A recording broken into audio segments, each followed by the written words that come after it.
Contenta, primero dando inicio al ciclo de conversaciones en la MEC. Nos hemos demorado un poco en comenzarla, estamos en mayo, pero nunca es tarde. Y con mucho gusto empezamos con Rafael Dumet. Fue estudiante de la PUC y bueno, ya lo va a presentar su interlocutor, que es el doctor y profesor de la PUC y también estudiante de la maestría Sandro Patruco. Yo simplemente estoy dando la bienvenida y lo voy a dejar en la conversación en manos de Sandro, quien conversará con Rafael. Y luego de 30 minutos más o menos, abrimos el chat y ustedes podrán eh, mandar sus preguntas, comentarios, y también las personas que están en el Zoom podrán participar haciendo preguntas, levantando la mano en el momento en que Sandro lo indique. Así que los dejo con nuestro alumno y nuestro invitado. Gracias, Rafael, por acompañarnos, por haber aceptado participar en este conversatorio, y Sandro por la conversación. Antes de comenzar, yo quisiera agradecerte a ti, Giovanna, por la invitación. Y además tiene una importancia muy especial para mí, puesto que yo estudié en las aulas de la Universidad Católica y gran parte de las nociones de literatura teoría literaria que de alguna manera me permitieron a mí concebir El espía del Inca, yo aprendí en las aulas de la Universidad Católica con profesores tan importantes y que realmente dejaron una huella, como Susana Rice de Rivarola, por ejemplo, a quien le debo muchísimo más de lo que puedo expresar en este momento, ¿no? Solamente quería decir eso para comenzar. Buenas noches, Rafael. Buenas noches a todos. Bueno, es un gusto muy grande tenerte aquí con nosotros. Yo como estudiante de la MEC, como historiador y como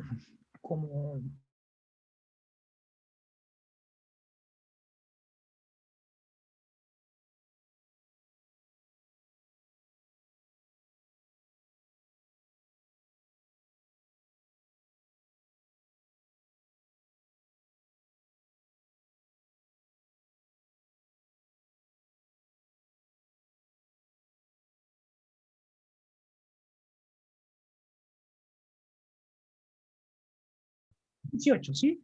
Y el largometraje, ha escrito para el largometraje Bot en el 2005, Sí. y bueno, El espía del Inca, que es su primera novela, ¿no? Entonces, bueno, es una trayectoria sumamente amplia e interesante, ¿no?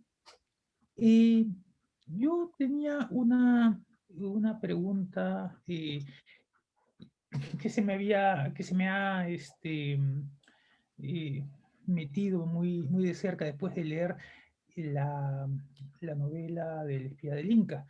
Es, según tus palabras, eh, John le Carré decía que para escribir una novela de espías había que estar bien informado. Exactamente, sí. Y bueno, yo quería preguntarte qué es estar bien informado, ¿no? Porque la erudición que demuestra tu novela no es algo que se consiga rápidamente, ¿no? Cuéntanos un poco de cómo fue que adquiriste ese conocimiento que debe haber demandado un largo periodo de tiempo, un largo periodo de estudio. Me gusta mucho esa pregunta, la pregunta de qué significa estar bien informado.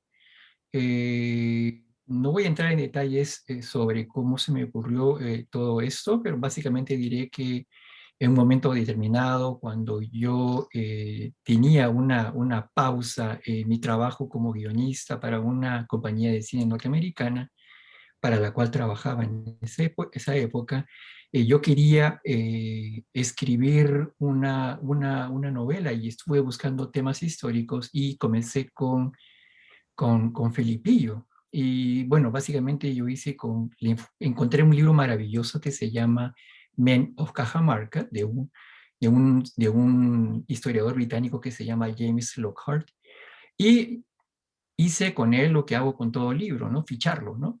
Y encontré una información interesantísima acerca de Felipillo, un indígena de 14 años a quien se le encarga, se le encomienda la comunicación entre dos civilizaciones. Y encontré, bueno, una mina de oro, ¿no? Encontré no solamente información sobre él, sino sobre su antagonista, un traductor tayán llamado Martinillo, pero no solamente eso, obtuvo información acerca de las mujeres que venían con los españoles, los negros, los indios nicaraguas, y además información muy puntual acerca de los conquistadores, que no son un grupo homogéneo, sino cada uno tiene su particularidad, cada uno tiene su origen, tiene su trayectoria, tiene su historia. Y nada, básicamente yo fui pasando digamos, de cada fuente, cada información me iba llevando a otro lado y yo iba leyendo sobre, por ejemplo, comencé a leer sobre Chalcochima, Quisquis, que me parecieron personajes fascinantes, el general Cosiyupanqui, y comenzaron a, digamos, a adquirir forma y yo hice con ellos lo que yo siempre hago, es decir, fichar toda la información que yo había obtenido, construir cronologías, y no fue sino hasta que yo eh, encontré al personaje del espía del Inca que finalmente encontré la trama y encontré también el personaje principal. Y me di cuenta rápidamente que tenía que hacer una novela polifónica, es decir, que tenía que ser una novela desde varios puntos de vista. Y aquí es donde respondo a tu pregunta. Para mí, estar bien informado es aprender en la medida de lo posible de fuentes de primera mano todo aquello que es necesario para ponerse en el lugar de un personaje que está lejano de ti, que es lejano de ti. Quizá es una persona que tiene otra edad, que tiene otro género, que vivió en otro tiempo, que nació en otro contexto social diferente, en otro contexto histórico. Aprender todo aquello que tú necesitas para poder ponerte en el lugar de esa persona. Yo hay personas que señalan que, claro, la novela definitivamente revela un profundo conocimiento del Incario, pero yo solamente he aprendido todo aquello que me servía a mí para poder ponerme en la piel de un personaje. Hay secciones, por ejemplo, de la novela que están escritas en un lenguaje español peruano de inicios del siglo XVI. Y no fue por un prurito de sofisticación, fue simplemente porque yo necesitaba construir un Felipillo creíble para mí. Entonces, Felipillo no hablaba bien quechua, entonces no podía utilizar el mismo lenguaje que los demás, así que me aferré, por ejemplo, a los conocimientos de historia del español que yo había aprendido en la Católica. Y traté justamente de profesor Enrique Carrión. Y justamente traté de construir un lenguaje del siglo XVI verosímil para mí. Entonces, este trabajo de ponerse en la piel, de poder ponerse en la capacidad de sentir, pensar, vivir una vida rutinaria desde otra perspectiva, es justamente el motor que a mí me ha movido. Y para mí estar bien informado no es saber un montón acerca de una época, es poder meterse en la piel de personajes que la han vivido, personajes de carne y hueso que la han vivido, ¿no? Ujú. Al hacer esta novela, tú te estás inscribiendo en un género que ha sido muy trabajado en el Perú en otras épocas, como la novela histórica, Ujú. pero muy poco conocido, ¿no? Recuerdo la novela de Horacio Orteaga, El fin de un imperio, ¿no? Te escuchaba mencionar la novela de Aguirre Morales, El pueblo del sol, ¿no? Exactamente, sí. Una serie una serie de obras de teatro que tienen como fondo el tema incaísta, como se le llamaba. Exactamente. El drama incaísta le llamaban, es un tipo específico de drama Dije, permíteme que hable un poco de esto porque realmente la gente no lo sabe. Hay todo es decir, es muy interesante todo el tipo de cosas que han ocurrido en el Perú y que son negadas por razones que son obvias, ¿no? Pero, por ejemplo, para mí el fenómeno teatral más interesante en el Perú de todo el siglo XX es la existencia de 50 obras en quechua, muchas de las cuales hablan de los incas. Este género se produjo y tuvo un éxito alucinante en Cusco de los años 10, 20 y 30, y sin embargo han desaparecido de nuestra conciencia colectiva como si nunca hubieran existido, cuando algunos de estos testimonios son maravillosos, son increíblemente interesantes. Hay un escritor, inclusive, por ejemplo, que yo realmente recomiendo a ustedes, que ha sido inclusive publicado, que se llama Juan Ochoa, y nada, yo les recomiendo, ha hecho un extraordinario texto inspirado en la vida de Manco II, le llaman, y se llama así, Manco II, y su principal referencia son los románticos alemanes, porque ellos no pasaban por Lima. Su referencia, su relación cultural con Europa no pasaba por Lima, era directa. En fin, discúlpame, te he interrumpido y te dejo la palabra. No, por supuesto, eso era lo que queríamos escuchar. Yeah. Y bueno, es obvia la elección del tema de el género de novela histórica, pero ¿cómo Claro. aparece el género de novela de espionaje dentro de esta obra tuya, ¿no? No era la primera elección necesariamente la que se podía hacer, ¿no? Podría haber sido simplemente Claro. una novela histórica o tratarlo, no sé, como se ha hecho también, tratando de dejar de lado la historia, novelas con ciertos tintes históricos, ¿no? Claro. En ¿Cómo primer lugar, te debo confesar, estos géneros? sí, interesante. Debo confesarte que yo no sé muy bien qué cosa es una novela histórica. Para mí simplemente yo lo vi, ¿ves? Esto fue como yo lo planteé, así fue como yo me lo planteé. Cuando yo descubrí que mi personaje principal era un espía, traté de buscar, digamos, modelos literarios de aquellos que, digamos, de personas que habían hecho esto antes, ¿no? Y descubrí, para hacerlo de manera muy simplificada, básicamente dos tipos de personas y de géneros, puesto que no hay un solo tipo de género de espionaje, sino varios. Básicamente hay uno que glamoriza de alguna manera al personaje del espía, que nosotros podemos ver que está inspirado en las novelas de Ian Fleming, James Bond, ese tipo de novelas, y que básicamente glamoriza pues al espía, ¿no? Es un hombre guapo, blanco, que muchas veces es mujeriego, al que pasa muchas aventuras, pero al que al final de cuentas no le pasa realmente nada y que finalmente no cuestiona la sociedad de la cual viene, ni el servicio de espionaje al cual sirve, ni a sus amos, ¿no? Esto ha cambiado últimamente, por supuesto, pero digamos que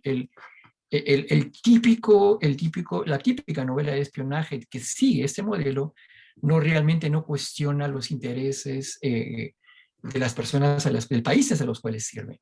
Y por otra parte tienes a John le Carré, que tú ya mencionaste al comienzo, y quien es una persona que realmente cuestiona profundamente los valores democráticos realmente del Servicio Secreto Británico, de los Estados Unidos también, y en general de aquellos países que supuestamente defienden valores occidentales y cristianos, ¿no?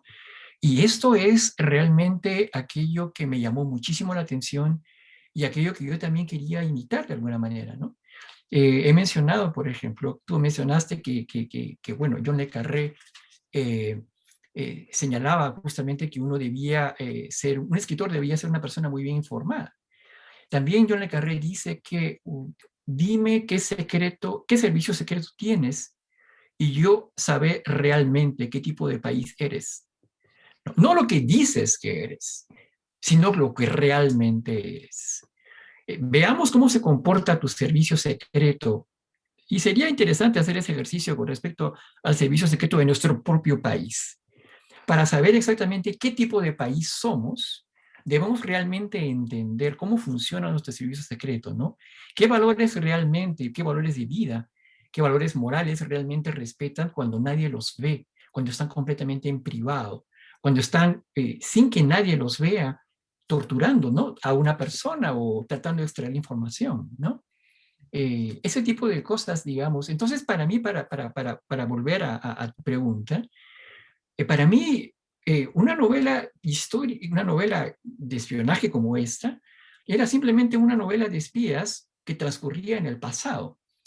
Y nada más, una novela histórica que, o sea, una novela de, de espías que transcurría en el pasado. Y busqué el referentes que pudieran servirme y encontré el que me servía más, que es las novelas del señor John le Carré.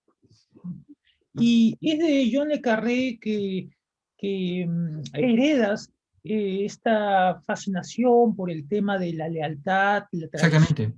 y los cambios de perspectiva, el cambio de bandos, digamos, ¿no? Exactamente, sí. Y en general el personaje del espía, de manera, él es representado por él de manera mucho más realista, mucho más, además, down to earth, más sobre, realmente sobre el terreno, ¿no? Es gente, por ejemplo, común y corriente, pero que tiene estas habilidades para poder, que el hecho, además, usualmente es bilingüe, trilingüe, se mueve entre dos o tres culturas, quizá porque tiene padres y madres que vienen de contextos culturales diferentes. Es gente que además racialmente quizá es ambigua. Es gente que esas características les permiten a ellos moverse con fluidez entre diferentes entornos sin ser descubiertos, ¿no? Y eso los capacita a ellos justamente a obtener información de lugares en los cuales ellos no deberían estar. Entonces, esto además justamente los posibilita, los capacita a ellos para dar excelentes informes y también los capacita para traicionar mejor. Y entonces estás hablando, parecía que estuvieras haciendo la descripción de un lenguaraz, un lengua o un traductor del siglo XVI de la época del periodo de la conquista e invasión, ¿no? Claro. Es la descripción de Felipillo, finalmente lo que estás haciendo, ¿no? Tienes mucha razón, porque Felipillo es justamente contratado como informante. Contratado es una palabra que no debería utilizar, digamos que es reclutado, no sé, digamos que el protagonista lo tira para su bando, no lo agarra, lo consigue para su bando y lo utiliza de informante. Y lo que sí había es un ejército de informantes en todo el Incario, ¿no? Puesto que justamente, como todo, digamos, toda gran imperio, digamos aquí, como una licencia, tiene que poder, cuando tiene una gran extensión, la gente que está en el poder tiene que estar bien informada acerca de todo lo que ocurre en cada rincón de este imperio. Y para ello necesita un ejército de informantes, bien formados además, ¿no? Y nada, es justamente esto de ellos de quienes también quiero hablar, ¿no? Bueno, y especialmente en un imperio en expansión, un Exactamente, imperio federal, con tantas nacionalidades, multiétnico, ¿no? Entonces, tenemos exactamente, todas las necesidades para desarrollar un servicio de inteligencia muy bien apertrechado, ¿no? exactamente, ¿no? Y nada, justamente creo que por alguna extraña razón este género del espionaje era extrañamente apropiado para poder retratar, representar la complejidad multicultural, multiétnica, multilingüística del imperio incaico, que justamente no son sino nuestros ancestros, ¿no? Y ahí venimos, ¿no? Me interesó enormemente el artículo académico firmado por Umberto Micheli al final del estudio de la novela y que al mismo que le da una, o sea, que retrotrae toda la novela a la realidad, ¿no? Y no conocía a ese estudioso, aunque presiento que por ahí hay una suerte de relación entre los famosos manuscritos descubiertos por la doctora Menkeli, tal vez, o Podría haber simplemente una relación, creo yo. Digamos que hay algo que tú de Rafael mencionabas Dumet. también de... ¿Perdón? Un anagrama de Rafael Dumet. Digamos que hay una cosa que tú mencionaste, que es justamente cómo se trabajan los géneros populares, y es otra cosa que también aprendimos nosotros en nuestro curso de Introducción a la Teoría Literaria dictada hace un buen tiempo por la tutora Susana Reis, que es justamente cómo tratar de darle la vuelta a un género popular. Y en aquella época discutimos a un autor italiano que se llamaba Umberto Eco, que escribió una novela que se llama El nombre de la rosa. Y a la cual la novela también hace un homenaje, ¿no? Entonces, también hay una referencia a una superchería, porque es una chupachería, de estos supuestos manuscritos que hay por unas, digamos, investigadoras italianas, ¿no? Claro. Que no permiten el acceso a esos manuscritos, ¿no? Entonces, yo no sé, es una extrañísima coincidencia que el autor de ese investigador se llama Humberto y su apellido es Micheli.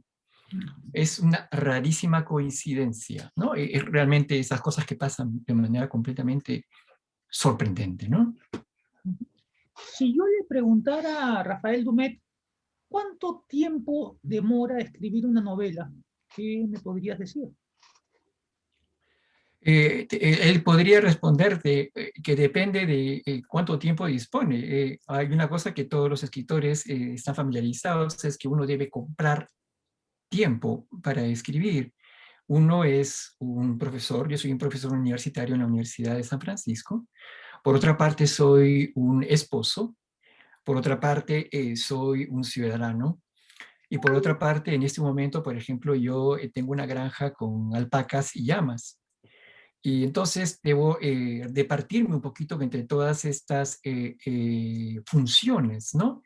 Entonces, si yo en este momento, a partir de este momento, yo pudiera, digamos, escribir a tiempo completo algo que estoy tratando de hacer, digamos, el tiempo sería muchísimo menor. Pero yo tuve que lidiar con una serie de situaciones que tiene con las que tiene que lidiar una persona común y corriente que quiere mantenerse y escribir. Y por eso es que, bueno, si bien soy una persona disciplinada y bien organizada, hubiera podido tomar mucho menos tiempo en escribir esta novela si es que contaba con la posibilidad de escribir a tiempo completo. Entonces, no estoy respondiendo a la pregunta porque también depende de qué novela quieres escribir, qué extensión tiene esta novela, qué ambiciones tiene. Y creo que no, cada novela pide lo suyo. Ahorita estoy trabajando otra que al parecer me va a tomar más tiempo. Y la verdad que realmente todo depende del tema, depende de los personajes, depende de la cercanía cultural que tienes con ellos, depende de tu disponibilidad, depende de tu salud, depende inclusive de tu salud mental, puesto que hubo momentos en los cuales, sí, yo estuve a punto de volverme loco por un par de veces, pero yo no creo que sea una cosa que sea ajena a ningún escritor bueno, que pase por las normales dificultades de sostener un proyecto de gran envergadura, ¿no? Y una vez que pusiste el punto final a tu novela, parece que ahí empezó el verdadero trabajo, que era lograr publicarla. Esa novela fue pionera de ser prácticamente la primera novela peruana puesta como ebook y tardó mucho en ser publicada en papel. ¿Nos puedes contar un poco al respecto? Ah, sí, bueno, pues yo pensé, honestamente, yo pensé que para mí que sería completamente obvio para cualquier lector, porque la novela había tenido lectores en el transcurso de su escritura y digamos, los comentarios eran, sí, entusiastas, pero digamos, mi problema nunca fue con los lectores, mi problema fue con los potenciales editores, es decir, aquellos que estaban tomando las decisiones de publicar libros. Y es curioso porque yo soy un escritor, es decir, un escritor realmente hasta las últimas consecuencias, en el sentido de que para mí lo más importante en mi vida es escribir. Pero para mí era completamente claro que este libro tendría una llegada muy clara a gente de todas partes del país y no solamente. Pero sin embargo, esto no fue claro para los editores, ¿no? La novela tardó 8 años en ser publicada en papel. Y esto a mí me hizo pensar bastante. No lo he tomado de manera personal, pero creo que hay una serie de cosas que me han hecho pensar bastante acerca de eh, la falta de autoestima que hay, eh, tomando en consideración el tipo de respuestas que tuve o la absoluta falta de estas, cuando yo presenté el proyecto, ¿no? Yo puedo comprender perfectamente la reticencia de un editor español que te dice, mira, ve, tu texto está interesante, está muy bien escrito, es ambicioso, es grande, pero lamentablemente no hay un público para novelas de corte prehispánico.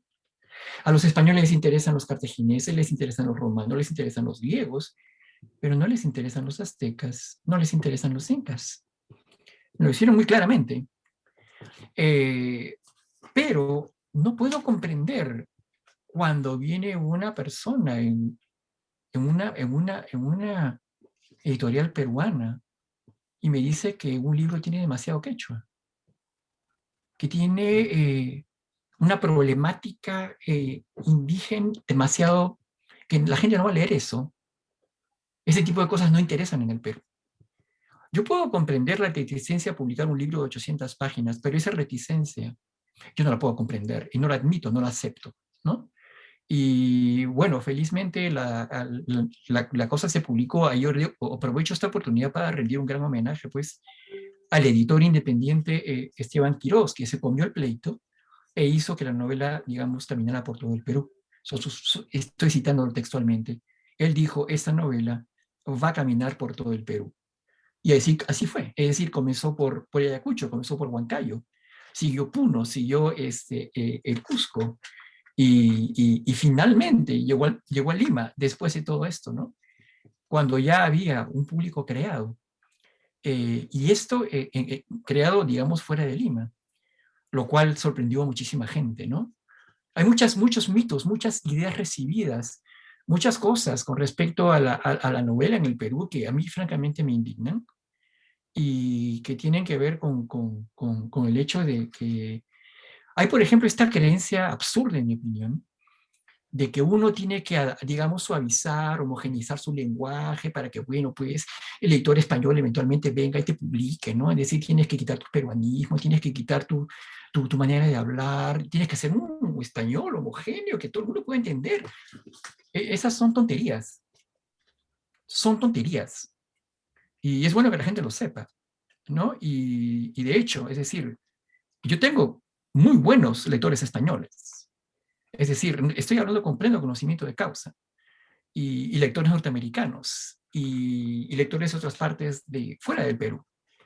Y sé perfectamente que nada, que ese tipo de criterio no funciona, que es falso, que es mentira, que alguien ha mentido, alguien ha tratado de sostener esta creencia absurda por mucho tiempo y que debe ser defenestrada de una vez por todas, ¿no? Y con esto paro, puesto que quisiera que por favor, no sé, los estudiantes tuvieran la oportunidad de conversar y hacerme preguntas. Muy bien, muchas gracias.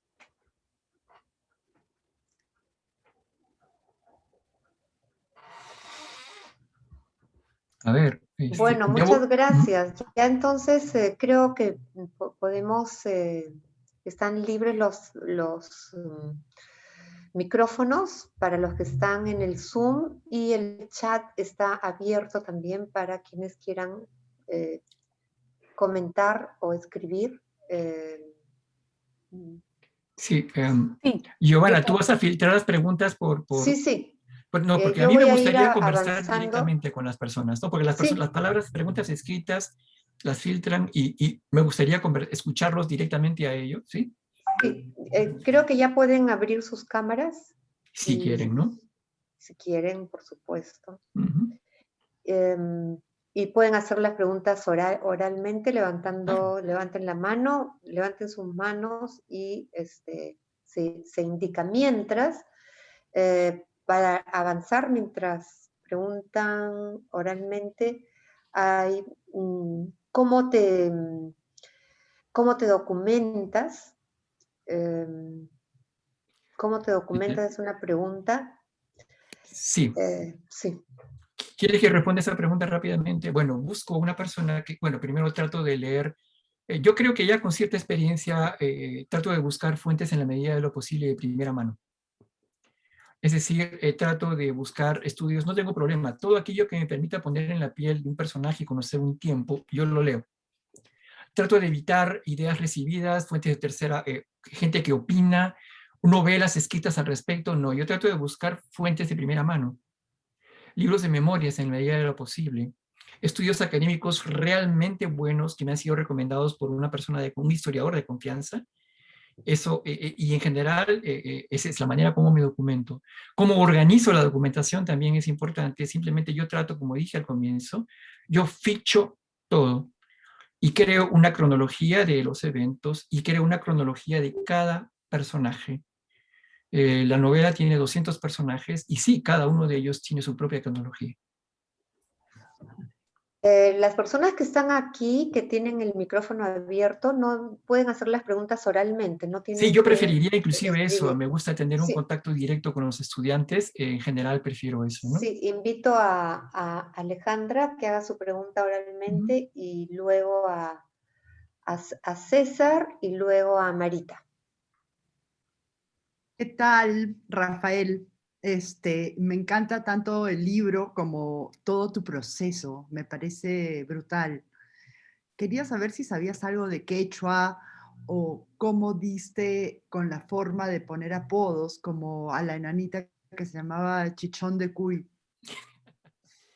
Bueno, yo no sé quechua, yo soy limeño, pero mi padre es ayacuchano y mi padre es una persona que habla profundamente su cultura. Él sí habla quechua, es más, lo aprendió antes de aprender el español, antes de aprender castellano. Él llegó a Lima cuando él tenía 17 años, ¿no? Y nunca, nunca, nunca dejó realmente de querer a su cultura. Es más, yo me di cuenta de que una de las cosas que él hacía todos los días, con mucha vergüenza de su parte y tratando de no molestar a nadie, a las 5 de la mañana encendía su radio para escuchar su huayno. Y nada, y yo me doy cuenta que de alguna manera muy consciente él no nos enseñó quechua para no dar pie a que se los marginara en el colegio, etcétera, ¿no? Yo soy un blancón, entonces me disfrazo, estoy muy bien disfrazado, digamos, ¿no? Entonces, nadie se da cuenta de que mi padre es ayacuchano, que mi familia es ayacuchana por los dos lados. Entonces, puedo pasar muy bien piola. Entonces, él quería evitar la posibilidad de que alguien me descubriera, ¿no? Y descubriera quién soy realmente. Entonces, por ello, bueno, es decir, el quechua no es la estructura. Yo he escuchado hablar quechua desde que soy niño, yo no sé. Y también gente que habla el español con la estructura del quechua, una estructura muy similar, ¿no? Y además es curioso porque de alguna manera cuando yo leí Arguedas por primera vez, yo reconocí pues a la manera de hablar de mucha gente de mi familia. Y entonces tratar de recrear este español andino de alguna manera no fue algo nada lejano. Y el humor, que también es parte de la cultura, es algo con lo que me he sentido muy solidario, ¿no? Entonces, creo que no, simplemente tratar de imaginar, hacerme la pregunta constantemente, ¿cómo haría yo, qué apodo le pondría a mi papá a este señor? ¿O qué le podría, o no sé, mi tío tal, etcétera, ¿no? Entonces, básicamente así es como funcioné, ¿no? Espero haber respondido a tu pregunta, Alejandra. Sí. ¿Quién dije? Los que saben, para levantar la mano me facilitarían mucho, pero creo que mencioné a César, tiene una Sí, pregunta, Roger y Marita. sí, Rafael, ¿qué tal? Buenas noches, mi nombre es César. Mucho Me gusto. interesó mucho la parte de esas reticencias editoriales, ¿no? En el caso tuyo, tuviste un apoyo, pero muchas veces uno tiene que lidiar con estas, ¿no? Con estas trabas de las editoriales. ¿Qué hacer? ¿Qué orientaciones nos darías tú, ¿no? Si se presentasen casos como este? Bueno, lamentablemente yo creo que lo que tú tienes que hacer es ceder. Yo creo que la situación va a cambiar. Yo, por ejemplo, ahorita mi siguiente libro, no, perdón, El espía del Inca va a ser republicado por Penguin Random House. y, digamos, ellos van a publicar no solamente en el Perú, sino en el extranjero. Y esto es básicamente por parte de persistencia. Y yo voy a tratar, de alguna manera, ellos están aprendiendo la lección. Creo que sí, es cierto, todavía hay muchas ideas recibidas que ellos, no sé de dónde han sacado realmente, ¿no? Porque Leonardo Padura es bien cubano, y él escribe bien cubanamente. Yuri Herrera, este escritor mexicano, es bastante mexicano en su lenguaje. Yo no sé de dónde han sacado esta idea de que tienen que uniformizar su lenguaje para poder llegar a un público más amplio. Nada, yo no sabría qué decirte. Yo simplemente te diría que tengas un poco de paciencia y confianza en ti mismo. Porque si lo que escribes es de calidad, va a tener que imponerse. Definitivamente van a tener que, bueno, pues vamos a publicarlo a pesar de que hace estas cosas, ¿no? A mí me tocó esperar 8 años, pero creo que ahora el tiempo de espera será menor. Muy bien. Roger. Sí, tenía una pregunta, ¿no? Tu novela la escribí, o sea, está escrita dentro del género de espías, ¿no? ¿Y tus próximos proyectos van a seguir dentro de este género o también vas a expandirte, no sé, mencionando el género policial?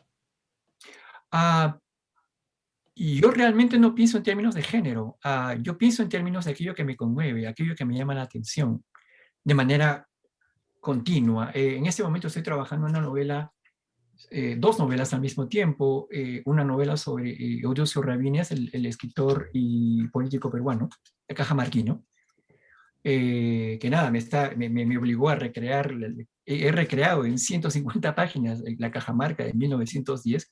Curiosamente, nunca habría pensado que un candidato, digamos, estaría ahorita justamente disputando la presidencia.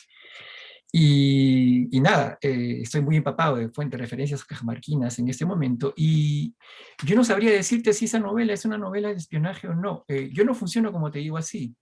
No ve que me pregunte y me diga, bueno, ¿qué género voy a elegir ahora? No es así. Es decir, ¿qué tema me toca? ¿Qué personaje no me deja dormir? ¿Qué tema vuelve una y otra vez a mi cabeza? Y de pronto, cuando me doy cuenta de que estoy trabajando un tema, ese tema usualmente quizá tiene un género que lo trata mejor o no. O no. Y tienes razón, hay otra novela que estoy trabajando en este momento acerca de nazis en el Perú, que está inspirada en una documentación histórica también. Y no sé si ellos califican para espías. Podría que ser que sí, pero yo más bien calificaría para tuguanes, torturadores, asesinos. Pero no sé, tampoco sé si es una novela policial. Francamente, no sé, no me hago preguntas de ese tipo. La pregunta que me hago es, ¿cómo hago para que este personaje sea, ahorita, por ejemplo, lo que me da terror a mí es que me tengo que poner en la piel de nazis? No hablar de ellos desde una conciencia bien pensante, sino ponerme en la sensibilidad, en la mente que siente, quiere, ama, piensa como un nazi. Digamos, como te digo, no sé cuál es el género. Honestamente no me importa, no sé cuál es. Pero lo que sí es que voy a hacer todo lo necesario para cumplir esa tarea bien, porque para mí la novela es un ejercicio de perspectiva hasta las últimas consecuencias. Es ponerse en la piel de otra persona para tratar de sentir como ella, te guste o no, te guste lo que encuentres o no. No sé si me dejo entender. Pero nada, te agradezco mucho la pregunta de todas maneras. Marita. Hola, Rafael, un gusto tenerte aquí. Muchas gracias. Creo que ya un poco has respondido mi pregunta. Mi pregunta iba un poco de qué te inspiraba a escribir esta nueva novela, ¿no? Ahora entiendo que son dos, que estás escribiendo a la vez, ¿no? Has contado de que te ha tomado un montón de tiempo hacer la investigación, escribir y el tema con las editoriales, ¿no? Que de repente a veces te puedes desanimar para seguir adelante, ¿no? Entonces, ¿qué cosa es lo que te motiva a seguir escribiendo estos temas? Yo no sé qué me obliga, honestamente no lo sé. Te soy sincero, no lo sé. Yo solamente sé que yo patológicamente desde que era muy niño tenía obsesión por meterme en la piel de otra persona. En este momento, por ejemplo, en ese mismo momento estoy tratando de ver qué estás pensando tú de esta conversación. Estoy tratando de ponerme la piel, ¿qué está pensando Alejandra? ¿Qué le llamó la atención de eso que estamos hablando? Yo constantemente estoy tratando de, ese es el tipo de pregunta que me hace, que me estoy haciendo, ¿no? Me da una enorme curiosidad saber qué pasa en el alma de otra persona. Por supuesto, yo no sé qué está pasando en cada uno de ustedes, pero y cualquier intento de ponerse en la piel de otra persona es una ficción. Lo que yo terminaré haciendo con mi intento de ponerme en la piel de otra persona, una mujer, una niña, un señor de otro tiempo, por supuesto que será equivocado, por supuesto que será fallido, pero es básicamente lo que me mueve a mí a escribir, tratar de ver el mundo a través de otros ojos que no sean los míos. Los míos son aburridos, no, es decir, yo estoy cansado de mí. Yo quiero saber qué piensan los demás, qué sienten los demás, cómo ven las cosas los demás, ¿no? Digamos que ese sería el motor para moverme, ¿no? Que me mueve a escribir, ¿no? Gracias. Carmen Paola, habías levantado la mano. Sí, ¿qué tal, Rafael? Mucho gusto. Sí, mi pregunta va más por tu lado como guionista. Mencionaste en un inicio que te dedicabas también escribías guiones, y esto que mencionas, esto último de meterte en la piel, en la piel de tus personajes, es muy importante también para cuando escribes un guión, ¿no? Porque Claro. y todo lo ves y tú sabes que no te están leyendo, te están viendo. Entonces, quería saber si el proceso por el cual que vives o por el que pasas es el mismo que cuando escribes una novela. O sea, ¿qué diferente sientes para ti escribir un guión que escribir una novela? No solamente como proceso creativo, sino también como más un proceso interior, ¿no? Hay una diferencia importante. En el guión tú sabes que tú no eres la persona que va a crear eso. Tú eres simplemente un instrumento más entre muchos otros que un director de cine va a utilizar para poder vehicular su visión. De repente una escena que tú escribiste desgarrándote el alma, finalmente lo ves, ¿sabes qué cosa? No sé, no podemos conseguir esa locación, así que cámbiala, tienes que escribirla de nuevo. ¿Qué puedes hacer, ¿no? O, por ejemplo, ¿sabes qué? No, el problema es que esa escena que tú escribiste, que está tan bien que captura, lamentablemente afecta la fluidez, así que la voy a cortar. Tú no tienes ningún poder de decisión. Tú eres solamente un instrumento al servicio de un proyecto superior que te sobrepasa. Entonces, yo no sé, inclusive yo me doy cuenta que eso también me afectó en algunas decisiones que tomé muy joven. Yo comencé como escritor de obras de teatro, de escritura, de creación colectiva con autor. Y fue mis sucesivas frustraciones al darme cuenta de que una vez más yo era un instrumento más al servicio de otra persona, lo que finalmente me volvió a decidirme a mí a escribir novela, ¿no? Yo me siento muy cómodo en la novela, inclusive el teatro, fíjate, a mí me encanta el teatro. Yo me considero realmente en el alma, en un autor de teatro. Pero es muy difícil, es muy diferente escribir entran 200 guerreros en una obra de teatro que escribir simplemente entran 200 guerreros en una novela. Esa sensación de libertad, esa sensación de no contar con una serie de problemas vinculados con la puesta en realidad de una idea tuya, es aquello que justamente a mí me atrae de la novela, ¿no? La novela para mí es la posibilidad no solamente de representar acciones y palabras de personajes, es la posibilidad de meterme en su conciencia, de tomarme tranquilamente la libertad, si es necesario, de trabajar por 1, 2, 3 páginas, la toma de una decisión, o elaborar la evolución de un sentimiento, o simplemente retratar la destrucción interna de una persona. Digamos, esa libertad, esa sensación de impunidad, es lo que a mí, en este momento por lo menos, me hace preferir la novela que el guión de cine o la obra de teatro, y sí creo que hay una enorme diferencia, ¿no? Tú tienes que aceptar que tú no eres el creador principal en un guión o en una obra de teatro. me voy a permitir intervenir. Rafael, tú eres considerado uno de los grandes dramaturgos peruanos. Estás en todas las antologías y Números Reales o sea, ya es un clásico, se podría decir, ¿no? O sea, te ha ganado la novela, volverás al teatro, y después de tu pregunta, sí. Franco, por favor. Después de tu respuesta. Muchísimas gracias por la pregunta. Tengo un proyecto que es que el problema es curioso porque tengo la impresión de que es bastante apropiado para la época, pero una vez más, es estas ideas demenciales que una vez creo que nadie va a montar nunca. Yo quiero retratar la segunda parte de la rebelión de Túpac Amaru II. La rebelión de Túpac Amaru II no acabó con la muerte de Túpac Amaru II. Continuó con la rebelión de Diego Cristóbal Condorcanqui, en que la cosa se radicalizó. Paradójicamente, Túpac Amaru II es un moderado. Es un hombre que tenía un proyecto bastante inclusivo, en el cual que entraban los criollos, entraban los españoles, se encontraban solamente los indígenas. El problema es que ni siquiera ese proyecto moderado fue aceptado por los españoles. Y justamente como no lo aceptaron, y él inclusive, él no ganó su rebelión, simplemente porque tuvo escrúpulos bastante cristianos para entrar al Cusco y y provocar una matanza. Y por eso fue capturado y fue asesinado, ¿no? Y fue ejecutado. Lo que me interesa fue lo que siguió. Fue donde realmente comenzó la rebelión, que fue a manos de un rebelde llamado Diego Cristóbal Condorcanqui, que era su sobrino o su primo, no recuerdo bien en ese momento, y que justamente dio un calibre completamente diferente, donde las cosas se radicalizaron y donde justamente la guerra interna de Sendero Luminoso es un chancay de a medios de lo que ocurrió. Porque en esta rebelión, que fue la más importante de toda la colonia, en todas partes, todas las colonias españolas, murieron 100.000 personas. 100.000 personas en el siglo XVIII.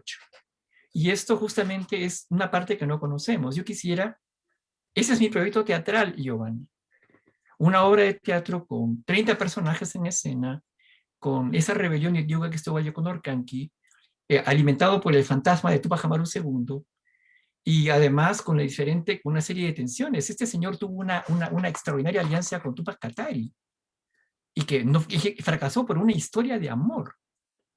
Fracasó por una historia de amor porque la hermana de Túpac Katari se enamoró del lugarteniente de Diego Cristóbal Condorcanqui, y eso no era posible, pues, porque los incas no se van a meter con collas, pues. Y un colla, ¿qué tiene que ver con los incas? Porque las cosas funcionaban así. Paradójicamente, esto fue lo que debilitó esta alianza que hubiera alucinante y que lo hizo a Diego Cristóbal Condorcanqui paso de la derrota que finalmente ocurrió. Curiosamente, y para eso termino para tu pregunta, también esta rebelión es motivo de uno de nuestros documentos emblemáticos más importantes, que es justamente Ollantay. Ollantay fue escrito justamente por un padre llamado Antonio Valdés, que fue un jesuita, no estoy seguro si fue jesuita, no me citen en esto, pero es un sacerdote que él fue a convencer a Diego Cristóbal Condorcanqui de que depusiera su rebelión. Y terminó escribiendo una obra de teatro. Es alucinante esto, escribir una obra de teatro para convencer a un líder indígena de que deponga su rebelión. Todas estas ideas juntas, justamente la materia de esa obra de teatro que yo quiero escribir, aunque nadie monte jamás. Bueno, no la dejes de escribir porque en verdad son temas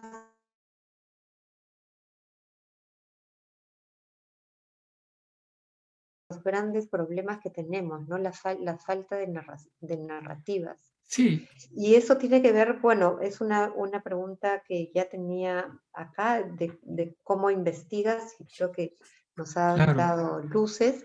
Y Franco tenía una pregunta, tenía levantada la mano, ¿no? Sí, ¿qué tal, Rafael? Buenas noches. La consulta es, retomando un poco el tema de esta reticencia de las editoriales respecto al tema andino, ¿no? Que había mucho quechua, mencionabas, o bueno, ellos mencionaron. ¿Notas que esta reticencia también es parte de los escritores modernos o contemporáneos, mejor dicho? Y si es que no lo es, ¿conoces algunos que nos podrías recomendar? Francamente, bueno, yo debo confesarte algo y que digamos, va en desmetro de mí mismo, ¿no? Es decir, por ejemplo, a mí me gusta mucho un escritor que se llama, que se llama Oscar Colchado. Es un escritor mío, sobre todo de sus cuentos, ¿no? Debo confesarte que no soy tan aficionado, digamos, tan fan de sus novelas, aun cuando tienen destellos bastante interesantes, pero sus cuentos son una maravilla. Hay un volumen de cuentos que se llama Cordillera Negra, que es, digamos, es uno de mis favoritos, ¿no? Pero, digamos, debo confesarte que yo soy un ignorante, Franco, soy un ignorante. Yo debo confesarte que yo no he leído mucha literatura peruana del siglo XXI. Sobran los dedos de la mano de la literatura que yo he leído. No sé por qué. No sé si será porque yo soy ignorante o porque no me llaman la atención o no lo sé. De verdad que no sé. Pero cuando yo encuentro algo que me interesa, no, eso sí, de verdad, yo no paro hasta que lo encuentro y lo leo. Pero por alguna razón, no sé, no he encontrado gran cosa que me interese. Y esto también incluye mi falta yo como te digo, en este momento, por ejemplo, simplemente, si yo les mostrara la cantidad de libros que tengo que leer para poder documentarme para novela de espías, perdón, novela de nazis, para novela de rabines, o sea, ya ahorita, por ejemplo, estoy leyendo esto, que es una maravilla, ¿no? Les recomiendo a ustedes, digamos, es el Tolstoy del siglo XX, Vida y Destino, del escritor ruso Vasily Grossman, y que, bueno, es una novela de 1200 páginas, lo siento, pero y que es para mí, en mi opinión, uno de los mayores testimonios de lo que es una literatura polifónica, abierta, digamos, una nova, ¿no? Una nova novela, y que habla justamente de la condición humana en la batalla de Stalingrado, ¿no? Y además con personajes de las más grandes procedencias, de las más diferentes. Es que realmente es un genio este señor. Pero como te digo, peruanos, debo confesarte, y esto realmente atribuye a mi ignorancia, no hay ningún, por favor, no pongas un valor de juicio. Debo confesar que de verdad yo no sé, los libros que te contaba, el libro que te contaba de Cordillera Negra es del siglo pasado. Yo creo que lo que pasa espero haber respondido tu pregunta. Justo acá hay una pregunta, dice, ¿cómo desarrolló esa asiduidad y consistencia necesarias para la elaboración de cualquiera de sus trabajos? Creo que de alguna manera le has contestado, que es que lees lo que necesitas para tus novelas, ¿no? Sí. Es un problema también que me causó muchos problemas. Yo no fui un buen estudiante de lingüística, debo decirlo, ni de literatura, porque es que realmente es muy difícil hacerme leer algo que no tengo ganas de leer. Y eso es un problema, es una de las razones por las cuales yo no soy un académico tampoco. Sería un pésimo académico, porque uno tiene que poder tener la disciplina para leer cosas que no les gusta, conocer todo el panorama sobre algo. No, yo solamente leo lo que me interesa, y ese es un defecto también. Lo analizo, lo organizo, lo mastico, lo muevo, lo organizo, lo pongo y no me lo olvido nunca. Pero hay también cosas que yo me pierdo por no ser más amplio en mi horizonte, ¿no? Cada quien él decidirá. Otra pregunta es si has pensado el espía del Inca llega a las pantallas, hacer una película no depende de Va a ser ti, una serie de películas. Va a ser. Yo ya firmé el contrato. ¿De Netflix? Sí, es una compañía que trabaja, digamos, una compañía norteamericana que lo puedo decir, hay contratos firmados. Ahora bien, como les digo, yo soy peruano como ustedes y, por supuesto, soy como Santo Tomás, es decir, ver para creer, ¿no? Hay un contrato firmado, claro, hay plata pagada, pero eso no significa nada en tiempos como estos. Nada, es decir, no, usted no saben qué puede pasar mañana. Pero hay un proyecto concreto, en principio era de hacer una serie de televisión así de tipo Netflix, pero que ha evolucionado hacia algo que considero más interesante, es una serie de 3 películas, ¿no? 3 películas al estilo de El Señor de los Anillos, ¿no? Y eso parece que lo que va a ocurrir, y vamos a ver, como les digo, yo soy de los, como ustedes, soy peruano, entonces no, pues, no puede ser verdad tanta belleza, pues, ¿no? Veremos qué pasa, veremos si realmente ocurre, veremos si es verdad, ¿no? Pero me están ¿Y los pagando. guiones los escribirías tú o...? Yo me he ofrecido para hacerlos, puesto que me gustaría tener algún tipo de control, solamente a ese nivel, con respecto no necesariamente todos tampoco, pero digamos tener algún tipo de participación en la creación del guión. Bueno, a ver, tenemos otra pregunta, se nos está pasando el tiempo. Bueno, hay otra pregunta más relacionada con esta dificultad con las editoriales y cómo, cómo se logra superar ese sentimiento de subestimación y desconfianza que puede cohibir a un autor antes de abordar la realización de un proyecto. Bueno. Mandarlos a rodar. Tú escribe nomás. Ahí está, muy buen consejo. Muy Y claro. tú escribe nomás y bueno, pues la cosa termina, no, pues no se dejen influir por estas personas que saben más, que conocen el mercado, que saben de los temas de los cuales uno tiene que escribir. No les crean nada, no saben ellos tampoco, es mentira. Nadie sabe nada. Nadie sabe lo que funciona.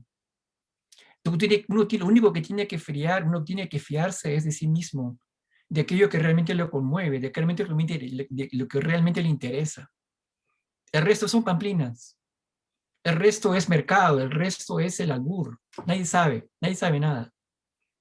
Así que mejor pues que ustedes escriban sobre lo que les interesa, que les toca profundamente, que sostiene su interés a lo largo del tiempo, que ceder a alguna idea recibida tonta, y nada, terminar escribiendo una cosa que quizá tenga éxito en el mercado, pero ¿qué es tener éxito en el mercado?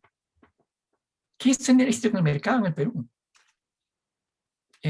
Yo no sé, es decir, nada más, confíen en sí mismos, ¿no? Y sean estrictos consigo mismos. Creo que es parte de quererse, ¿no?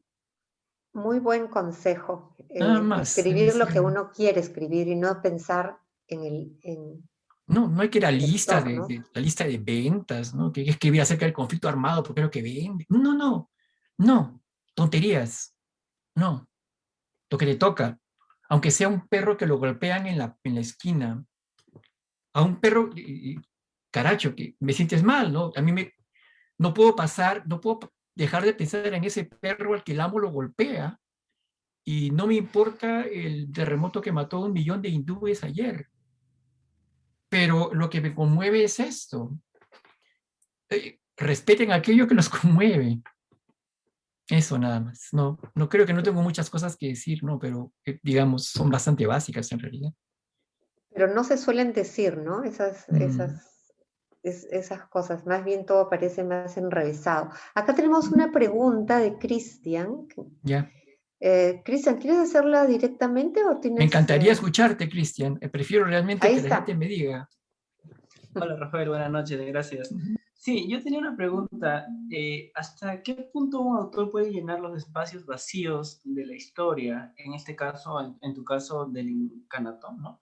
En una novela histórica, sin temor a caer en el dato histórico falso. Porque si bien hay una gran documentación de los cronistas hacia este periodo, también hay aspectos que ellos los pasan por alto. Entonces, cuando tú escribes, ¿cómo los imaginas?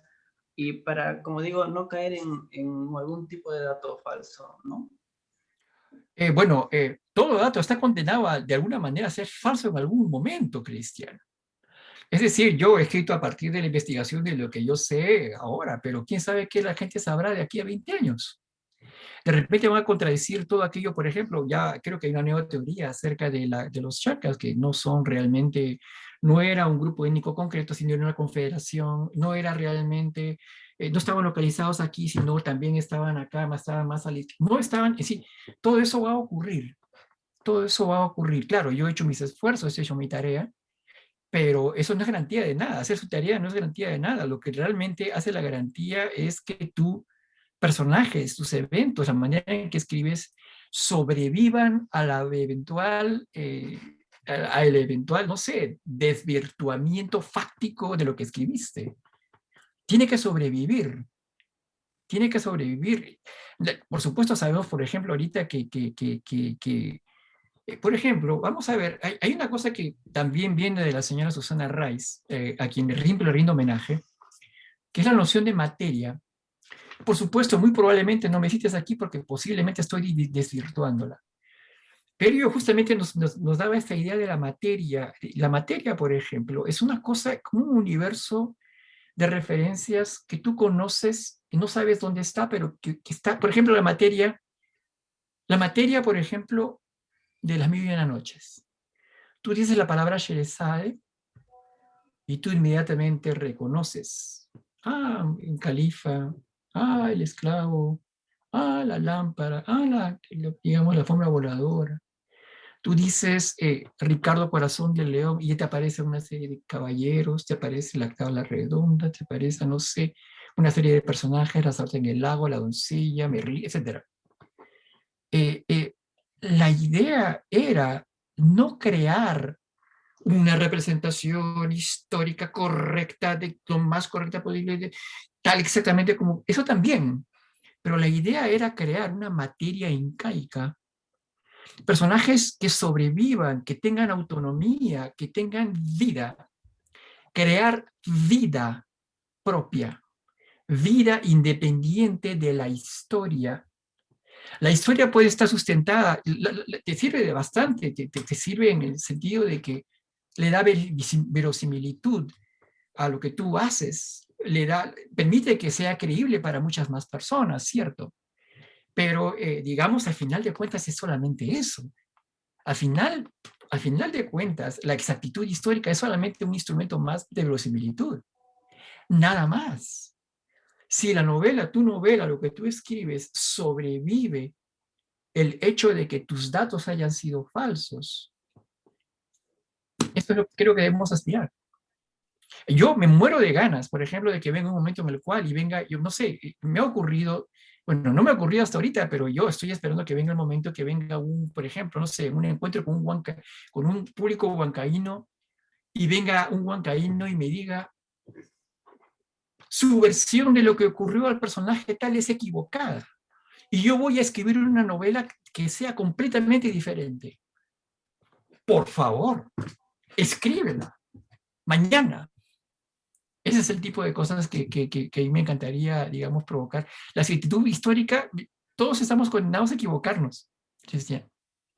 Todo lo que escribamos en algún momento determinado llegará a ser inexacto, insuficiente, ¿no? Pero sí, nuestro objetivo debe ser aspirar a que aquello que tú escribas tenga vida propia.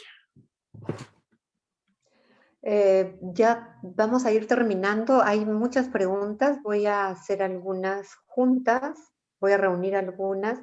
Hay sobre tu percepción hacia la figura histórica de Garcilaso, del Inca Garcilaso de la Vega. ¿Lo has pensado como personaje de alguna vez? Yo estoy, digamos, tengo que leer de nuevo lo que él escribió. Yo no tengo una buena idea de lo que es Garcilaso. En general he tenido problemas cada vez que lo he leído. Y por supuesto he leído lo más que he podido. En general lo que pasaba era esto. Ok, vamos a ver. Quiero saber más acerca de la ceremonia del Huarachico. La ceremonia del Huarachico es una ceremonia de iniciación justamente de los jóvenes que se convierten en guerreros. Okay, vamos a ver. Okay, vamos a ver dónde puedo encontrar. Aquí hay información en Cristóbal de Molina. Perfecto, vamos a ficharlo para acá y de repente, Garcilaso. Entonces vamos a ver. Vamos a ver qué dice Garcilaso. Garcilaso habla de una ceremonia que dura más o menos 20 días y que le dice, escucha, les que golpeaban, les azotaban en las piernas y luego entonces ellos tenían que hacer una especie de velada durante un día o dos y tenían que hacer una vela de armas a lo lado de sus pequeños espadas, ¿no? Entonces, de pronto yo leo, da la casualidad que estaba leyendo La Maíz de Gaula y comparo. ¡Ah, qué curioso! La ceremonia de iniciación de los caballeros, justamente medievales, es extrañamente parecida a la ceremonia de Huarachico. ¡Qué raro! O también, yo no sé, esta división, yo no sé, claro, Adán y Eva, ¿no? Entonces Manco Cápac salieron del lago Titicaca con Magmaogio y fundaron el imperio. Tú dices, qué raro, ese mito no está no hay ningún cronista que sostenga ese mito. ¿De dónde lo sacó? Hasta que tú te das cuenta, qué extraño, este mito se parece extrañamente al mito de Adán y Eva. Qué raro, ¿no? Entonces, el problema con Garcilaso, mi problema con Garcilaso es ese.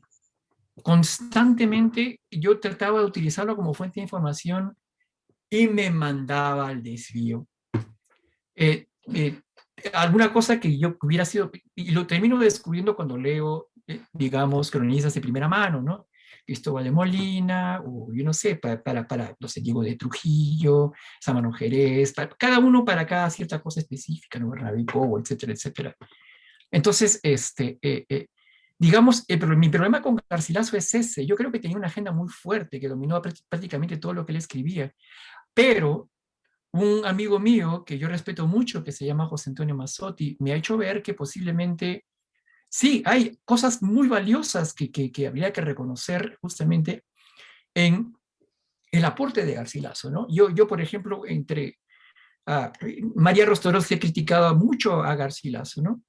Y Mazzotti me ha dicho, ver, no, compadre, tienes que ver bien, tienes que consultar las fuentes de que se ha fiado María Rostorovsky y contrastarlas de las que se fió Garcilaso, por ejemplo, ¿no? Yo he tendido a creerle más a María Rostorovsky. En fin, digamos que ese es mi problema con Garcilaso, que yo tengo que resolver de alguna manera, tengo que darle más credibilidad, tengo que darle una oportunidad, ¿no? Una pregunta muy precisa. ¿Es verdad que el borrador del espía del Inca fue más extenso? ¿Qué 2000 tanto páginas. quitaste? 2000 páginas. Tenía 2000 páginas. Pero eso es normal, es decir, y estoy seguro que cualquier escritor común y corriente que trabaja sus textos es así, eso no es ninguna novedad, Giovanna. Realmente creo que los manuscritos, es decir, creo que esa es la longitud, ¿no? de un texto largo, ambicioso, ¿no? Bueno, pero también ocurre que a los escritores se enamoran de lo que escriben y les cuesta mucho votar, desprenderse de su material, ¿no? Que eso es algo que también hay que aprender hay que aprender a desprenderse de lo que ya al final tú dices esto sí, esto no, ¿no? Yo he tenido la suerte de tener una muy apropiada ex esposa a quien le he dedicado la novela, que justamente dice, si pueden ver, Alicet Barcellos, Animal Dramático, que básicamente, literalmente, me dice exactamente lo que corresponde aquí, que es, ella leía los textos y no tenía la más mínima piedad, es decir, literalmente se ponía a bostezar apenas había algo que no correspondía o que era demasiado largo, que aburría. Pero literalmente, es decir, oye, pero oye, qué pesado este señor, ¿por qué ya no lo cortas? Oye, ¿por no? Y mira, ¿por qué tanta larga esta explicación? No necesitas esta explicación. Entonces, digamos que ella fue de alguna manera mi primera lectora y una editora absolutamente feroz, implacable. Y felizmente, como se dice en inglés, yo tengo pues pellejo chancho, es decir, a mí me puedes decir absolutamente cualquier cosa y eso también tiene que ver de la práctica de guión. A mí me dicen, ¿sabes qué cosa? Esa es una reverenda M. Escribe, tienes que dar una nueva versión mañana. y no hay ningún problema, está bien, así es la vida, ¿no? Muy bien, bueno, estamos, no sé, Sandro, si quieres hacer alguna pregunta de cierre, o Rafael agregar algo. Yo a manera personal quería hacerle una pregunta, Rafael. ¿Escribes secuencialmente o vas tocando puntos y vas regresando? ¿Cómo es tu proceso de escritura a ese respecto? Yo escribo aquello, creo que es curioso porque tengo la tendencia a comenzar por aquello que es más difícil. Por ejemplo, como les dije, me tomó pues unos 3 años, he escrito ya, en este momento terminé la recreación de Cajamarca en las 2 primeras décadas del siglo XX. He recreado, he hecho un trabajo, o sea, realmente he tratado de hacer todo lo posible para crear incluyendo el lenguaje. Ahí con la asesoría de cajamarquinos de cabecera. Tratado de recrear realmente una Cajamarca creíble de inicios del siglo XX, simplemente para poder vehicular la infancia de Eudosio Rabines, nada más. Yo sabía que era la parte más difícil y por eso comencé por ella, ¿no? Creo que esa es mi técnica. Ok, ¿cuál es el problema más importante ahorita? Vamos a enfrentarlo de una vez. Así es como funciona. Muy bien, muchas gracias, Rafael. No sé si quieres agregar algo, dirigirte a... No, yo quiero agradecerles mucho que estén aquí. Realmente no saben lo importante que esto es para mí, puesto que, como les dije en un comienzo, yo estudié en la Católica. Yo tengo una gratísima mi experiencia con mis profesores fue gratísima. La señora Susana Reyes de Rivarola realmente, bueno, ya no es de Rivarola, es Susana Reyes y punto, por favor. Susana Reyes y punto. Ella fue realmente, marcó con fuego mi noción de la vida, del teatro, de la literatura, e inclusive ella es responsable de una noción de la que no he mencionado, que es la noción de catarsis, que es aquello que yo trato de hacer con todo lo que escribo. Catarsis es un término médico, y nos reveló esto. Catarsis no es esta purificación espiritual, esta elevación, ¿no?, que nos hicieron creer los intérpretes cristianos, sino es literalmente una purga, un enema. Eso es. La idea que estaba detrás es justamente que un enema puede ser curativo, que un enema puede limpiarte todo aquello que tienes dentro y prepararte para aquello nuevo que vendrá. Y no por algo, no por nada, se prohibía el teatro a las mujeres embarazadas, a los viejos que tenían problemas de salud y a los niños, puesto que el impacto de lo que se ve, lo que se representaba, podía ser tal que podía hacerles daño. Pero, digamos, la catarsis, la noción de esto, de este enfrentamiento, una representación que nos impacta, que nos limpia y que nos cura, es aquello que me ha guiado a mí, digamos, en prácticamente todo lo que he escrito, ¿no? Y eso se lo debo a la señora Susana Reyes, se lo debo a la Católica, mis estudios de historia. Yo no hubiera podido escribir esta novela sin mis cursos de historia del español, no habría podido escribir esta novela sin mi curso de introducción a la teoría literaria, sin mi curso de teatro griego, sin mi curso bueno, tantos cursos. Es decir, realmente creo que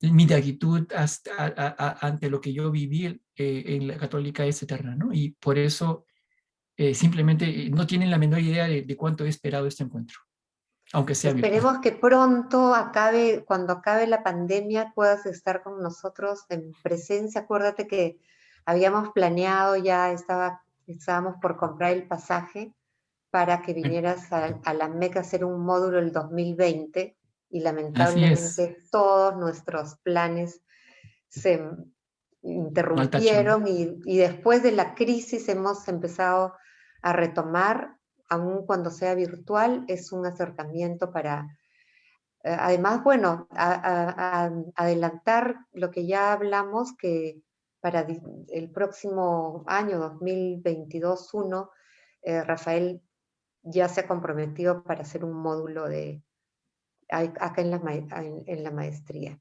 Así que bueno, sí. estás acá con nosotros. Muchas gracias. Muchas gracias a todos. Y que tengan una buena noche. Gracias. Rafael, por tus consejos y sabiduría. Gracias. Chao. Gracias a todos. Gracias. Chao, chao. Gracias. Buenas noches, chao.